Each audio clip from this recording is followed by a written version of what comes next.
Hello. അപ്പം നമ്മൾ സ്കെച്ചും പരിപാടിയൊക്കെ കഴിഞ്ഞ് രാവിലെ മറയൂരിന്ന് കാന്തല്ലൂർക്ക് വിട്ടു കേട്ടോ. അത്യാവശ്യം വെയിലുള്ളത് കൊണ്ട് നമ്മൾ ഭ്രമരം വ്യൂ പോയിൻ്റ് ഒന്നും പിടിക്കുന്നില്ല എന്ന് വെച്ചു. ഏതെങ്കിലും കുറച്ച് ഫാമൊക്കെ കണ്ടിട്ട് വരാം എന്നുള്ള പ്ലാനിലാണ് ഇപ്പോൾ പോകുന്നത്. പോകുന്ന റൂട്ട് കാണാൻ നല്ല രസമുണ്ട് കേട്ടോ. പക്ഷെ നല്ല വെയിലാണേ. ഇവിടുത്തെ പാറക്കെട്ടുകളൊക്കെ കാണാൻ നല്ല രസമുണ്ട്. സൈഡിൽ നിന്ന് താഴേക്ക് നല്ലൊരു വ്യൂ പോയിൻറ്റും ഉണ്ട്. അബുച്ചേട്ടൻ്റെ പഴത്തോട്ടം കാണാനാണ് നമ്മൾ പോകുന്നത്. ഇതാട്ടോ സ്പോട്ട്. ഇതാണ് പ്ലമ്മിൻ്റെ മരം. ഓഫ് സീസൺ ആയതുകൊണ്ട് ഒന്നിലും ഫ്രൂട്ട്സ് ഒന്നും ഇല്ല കേട്ടോ. ഇത് സബർജല്ലി എന്നാണ് അവർ പറഞ്ഞത്. ഇത് ഫുള്ള് ഓറഞ്ചിൻ്റെ മരങ്ങളാണ്.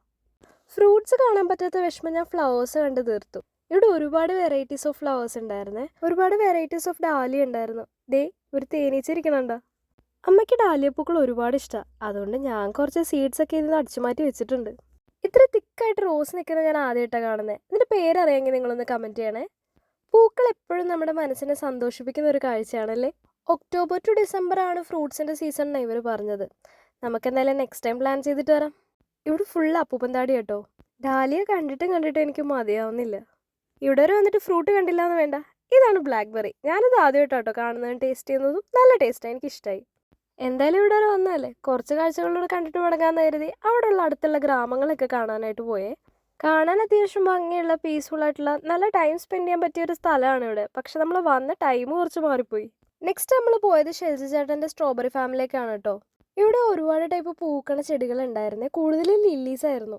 സ്ട്രോബെറീസ് ഒക്കെ വിളവെടുക്കാൻ പാകമായിട്ട് കിടപ്പുണ്ടായിരുന്നേ. അത്യാവശ്യം വലിയ ഫാം തന്നെയായിരുന്നു ഇത്. ഫാം വിസിറ്റ് ഒക്കെ ഫ്രീ ആയിരുന്നു. എൻട്രി ടിക്കറ്റ് ഒന്നും ഉണ്ടായിരുന്നില്ല. ചേട്ടൻ ഞങ്ങളോട് പൊട്ടിച്ചെടുത്ത് കഴിച്ചു നോക്കോളാൻ പറഞ്ഞിട്ടുണ്ടായിരുന്നു. അപ്പം ഞാനൊരു സ്ട്രോബെറി പൊട്ടിച്ചെടുത്ത് നോക്കി. കാണാൻ തന്നെ നല്ല ഫ്രഷ് ഫീൽ ഉണ്ടായിരുന്നു. ഇത്രയും നല്ല സ്ട്രോബെറി ഞാൻ എൻ്റെ ലൈഫിൽ കഴിച്ചിട്ടില്ല. അത്ര ടേസ്റ്റ് ഉണ്ടായിരുന്നു. ഷെൽചേട്ടൻ നല്ല ഹാർഡ് വർക്കിംഗ് ആണ്. നമ്മൾ തോട്ടം വിസിറ്റ് ചെയ്യുമ്പോൾ തന്നെയാണ് ആളതെല്ലാം വിളവെടുത്ത് നമുക്ക് തരുന്നത്. നല്ല ഭംഗിയുണ്ടല്ലേ പൂ കാണാനായിട്ട്. ഇത്രയും ഫ്രഷ് സ്ട്രോബെറി കഴിക്കാൻ പറ്റിയതുകൊണ്ട് ഞാൻ ഭയങ്കര ഹാപ്പിയാണ്. അപ്പോൾ നിങ്ങൾ ഇവിടെ വന്ന് ട്രൈ ചെയ്ത് നോക്കുക. അപ്പോൾ അടുത്ത വീഡിയോയിൽ കാണാമെന്ന ഹോപ്പോടെ. ബൈ.